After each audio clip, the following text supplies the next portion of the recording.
तो 2 नंबर में कह रहा है एक क्रिकेट टीम के एक कोच ने 3900 रुपया में 3 बल्ले तथा 6 गेंद खरीदे। क्रिकेट टीम के कोच ने क्या किया, 3900 रुपया में 3 बल्ले 6 गेंद खरीदी। अच्छा ये बताओ 3 बल्ले और 6 गेंद का दाम कितना दिया है? 3900 रुपया दिया है ना। उसके बाद फिर कहता है बाद में उसने एक और बल्ला और उसी प्रकार की 2 गेंद 1300 रुपया में खरीदी, है ना। तो इस प्रकार से एक बल्ला और उसी प्रकार के 2 गेंद 1300 रुपया में खरीदी, है ना। फिर कहता है इस स्थिति को बीजगणितीय तथा ज्यामितीय रूपों में व्यक्त कीजिए, है ना। तो हम लोग क्या करेंगे, एक्स वाई मान लेंगे, बीजगणितीय निरूपण में समीकरण बना देंगे। उसके बाद क्या करेंगे, इसका जो है हम लोग ज्यामितीय निरूपण करेंगे। तो इस प्रकार से हम लोग क्या करेंगे, एक बल्ला, ठीक है, और उसके बाद एक गेंद का मूल्य मान लेंगे। तो मान लो, माना एक बल्ला की कीमत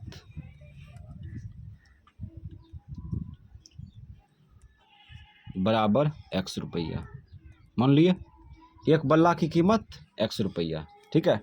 अब जो है तथा एक गेंद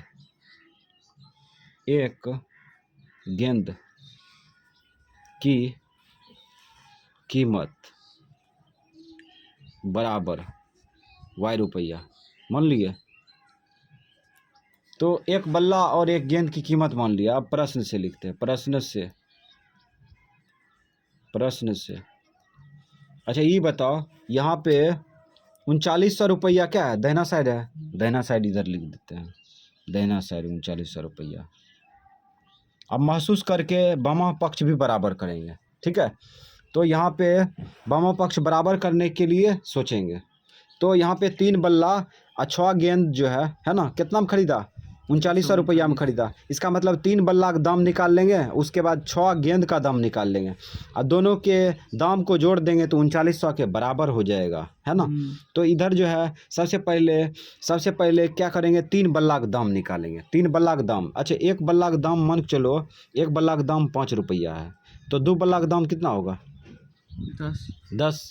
क्या किया, इसमें गुना कर देते हैं, 5 गुना 10, 5 गुना 2 ना, तो 10 रुपया हो जाता है। उसी प्रकार से एक बल्ला का दाम कितना है, यहाँ पे देखो एक बल्ला का दाम x रुपया है ना।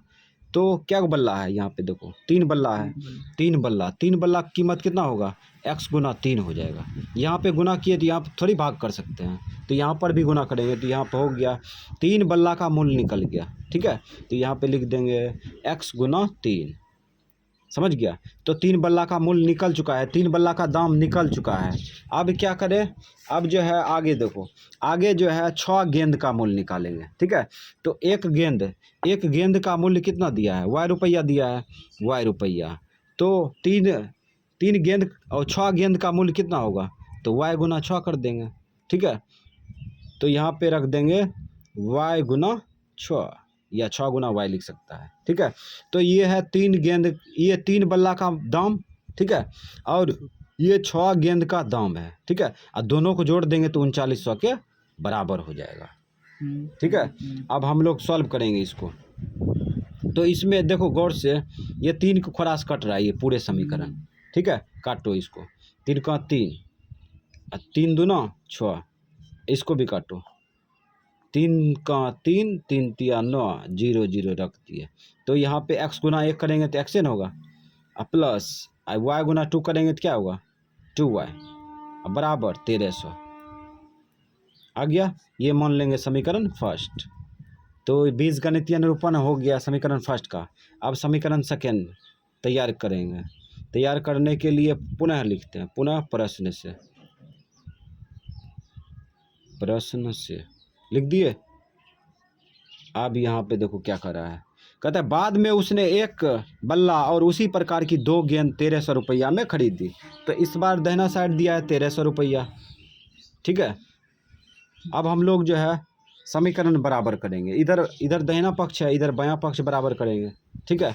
तो बायां पक्ष बराबर करने के लिए यहाँ पे सोचते हैं, तो एक बल्ला और उसी प्रकार की 2 गेंद का दाम निकालेंगे, है ना। एक बल्ला 2 गेंद का दाम निकाल के उसके बाद जोड़ देंगे तो 1300 के बराबर हो जाएगा।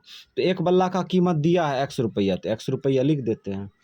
2 बल्ला की कीमत निकालना है तो 2 गुना y कर लो, 2 गुना y, तो हो जाएगा x प्लस 2y बराबर 1300। ये समीकरण सेकेंड। तो समीकरण फर्स्ट समीकरण सेकेंड दोनों बराबर दिख रहा है ना। इसका क्या होगा, अपरिमित रूप से अनेक हल, ठीक है। और ये संपाती रेखा होगा, जब इसका ग्राफ खींचेंगे तो क्या होगा, संपाती रेखा हो जाएगा, है ना। तो समीकरण फर्स्ट का डिब्बा तैयार कर लो, समीकरण फर्स्ट से लिख दिए। समीकरण फर्स्ट क्या है, x प्लस 2y बराबर 1300, गुना उल्टा भाग। अच्छा, गुना उल्टा भाग करने की कोई ज़रूरी नहीं, 1300 लिखेंगे, लिख दिए। इसको इधर खींचो, माइनस में 2y होगा, 2y। तो अब यह डिब्बा तैयार कर लो। चलो डिब्बा तैयार कर लिया, एक्स वाई, ठीक। अब यहाँ पे मोटा रकम लेंगे, ठीक है। 10 टकिया पकड़ते कि 100 टकिया, 10 टकिया से हो जाएगा ना, हाँ 10 टकिया पकड़ेंगे।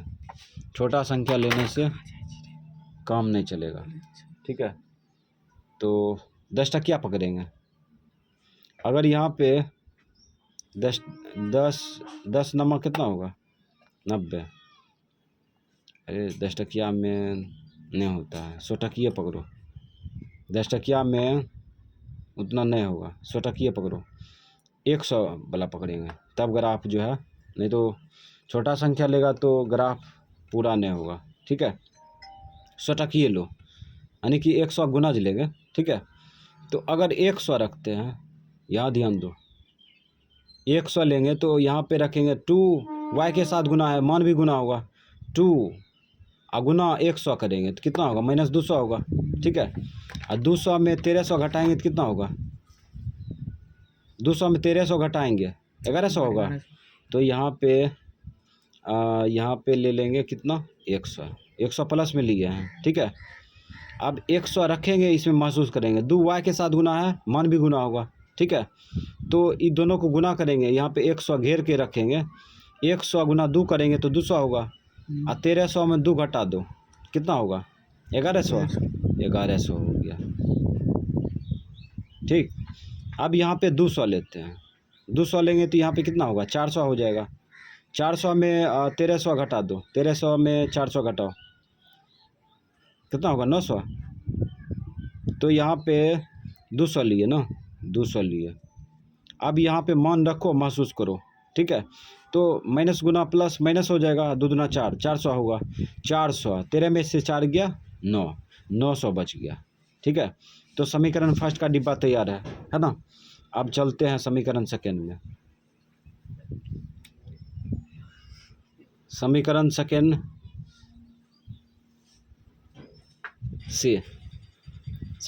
से लिख दिया, ठीक है। अब समीकरण सेकेंड, यहाँ पे देखो समीकरण सेकेंड क्या है, x प्लस 2y बराबर 1300 लिख दिए। अब x का मान दाहिना साइड में फेंक दो, x बराबर 1300 माइनस कितना होगा, 2y। अब यहाँ पे क्या करेंगे, कुछ भी ले सकते हैं, काहे कि इसमें शर्त नहीं है, ठीक है। नीचे में संख्या भाग नहीं दे रहा है, एक्स वाई, ठीक है।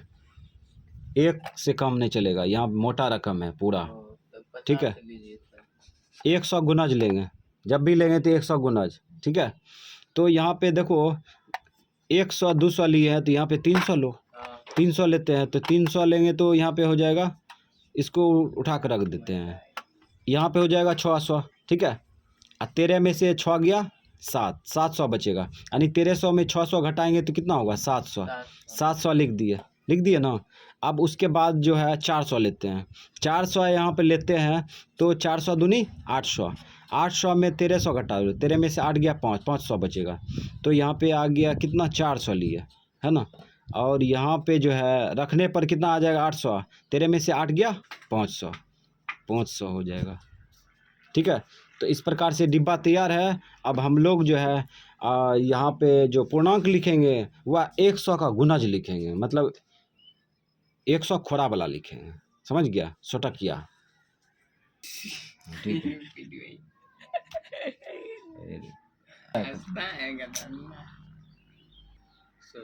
चलो समीकरण ये देखते हैं। एक्स अक्ष में अधिकतम संख्या प्लस में कितना है? प्लस में अधिकतम संख्या देखो 1100, 1100 है ना, 1100। अब माइनस में है भी नहीं किया, ठीक है, तो सोटकिया चलते हैं लेके। सोटकिया ले जाएंगे तो क्या बार में चल जाएगा? 11 बार में। तो यहाँ पे लेके चलते हैं। अच्छा वायु अक्ष देख लेते हैं, कम हो जाएगा। वायु अक्ष में 400 है। अच्छा चलो यहाँ पे 400 है तो यहाँ पे हो जाएगा। तो ग्राफ की बचत करेंगे, पीछे पन्ना भर दिए। चलो 11 ले चलते हैं, ये 0 मान लेते हैं। 1 2 3 4 5 6 7 8 9 10 11, 1100 हो गया। अब ये पे पूर्णांक बैठा दो, इस पे पूर्णांक बैठाओ। 100 200 300 400 500 600 700 800 900 1000 1200, अब 1100 मेरी। ठीक है, जो रहेगा वही न बोलेंगे। फालतू बोलेगा तो फालतू रखेगा तो दिक्कतें हो जाएगा, जितना रहेगा उतने न बोलेंगे। तो इस प्रकार से खींच दिए, एक्स अक्ष का पूर्णांक बैठा दिए। ठीक है, 1200 बोलता है गधा सरा आलू। अब यहाँ पे देखो हम लोग क्या करेंगे, वाह अक्ष में देखते हैं। वाह अक्ष में प्लस में अधिकतम संख्या कितना है? वाह अक्ष में प्लस में अधिकतम संख्या है 400। ऊपर चलो 400 लेके, तो 1 2 3 4 ये हुआ हो गया। ठीक है, 100 200 300 गुस्सा उठ रहा है,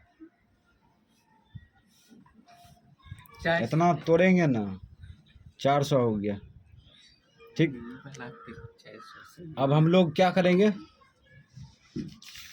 अब जो है ये खींचेंगे, खींच लो।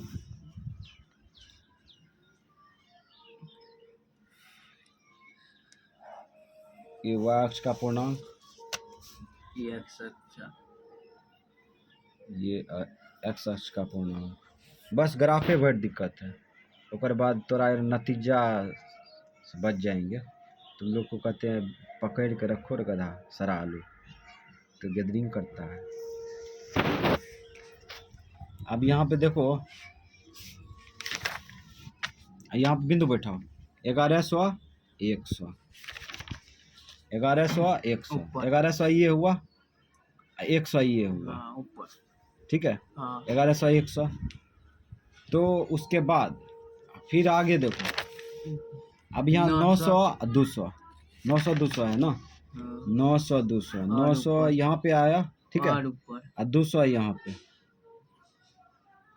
और ऊपर करता है, और ऊपर।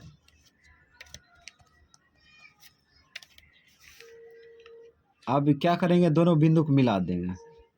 ठीक है, दोनों बिंदु को मिला दिए और इसको खींच लो, खींच लिए। अब जो है समीकरण सेकेंड का तैयार करते हैं। 700 300 700 300 700 और ये 300, 300 यहाँ आ गया। ठीक है, 700 300। और उसके बाद फिर आगे चलो, अब है 500 400 500 400 500 यहाँ पे आया, 400 यहाँ पे आया। तो समीकरण फर्स्ट समीकरण सेकेंड का आलेख जो है ना, एक सीध में जा रहा है। तो इस प्रकार से एक ही रेखा पर जा रहा है, संपाती है। थोड़ा सा टेपर दिख रहा है लेकिन है एक ही बिंदु पर। इसी को कहते हैं संपाती रेखा। इसमें समीकरण फर्स्ट मिलेगा, समीकरण सेकेंड दोनों मिलेगा। ठीक है, समीकरण फर्स्ट समीकरण सेकेंड का आलेख इसी पे स्थित है, कुछ कुछ यहाँ हरकत करता है। समीकरण फर्स्ट यहाँ लिख देते हैं, ठीक है, इसी में है, और उसके बाद समीकरण सेकेंड भी इसी में है। ठीक है, तो समीकरण सेकेंड भी इसी में है। प्रकार से हम लोग जो है ये फर्स्ट समीकरण सेकेंड का आलेख खींचे तो एक ही रेखा पर आया है ना। अब यहाँ पे हम लोग बिंदु बैठा देंगे, तो बिंदु बैठाओ, ये बिंदु बैठाओ, ये बिंदु एक्स अक्ष का 1100, ठीक है। अब वाई अक्ष का कितना है, वाई अक्ष का लोकेशन देखेंगे तो 100, ठीक है, तो 1100 100 है ना, इस प्रकार बैठा दिए। उसके बाद इसमें देखो, इसमें देखो एक्स अक्ष में 900, ठीक है, और वाई अक्ष में कितना है 200 है, बैठा दिए। और उसके बाद इसमें देखो एक्स अक्ष में प्लस में अधिकतम संख्या, सॉरी एक्स अक्ष में 700 है ना, लोकेशन बैठा रहे हैं 700। वाई अक्ष में देखो, तो वाई अक्ष में इधर लोकेशन देखो 300 है, 300। समीकरण फर्स्ट समीकरण सेकेंड का आलेख तैयार है, सब चीज़ खींच दिए, ठीक है, ये प्रदर्शित हो गया है ना, ये संपाती रेखा कहलाएगा।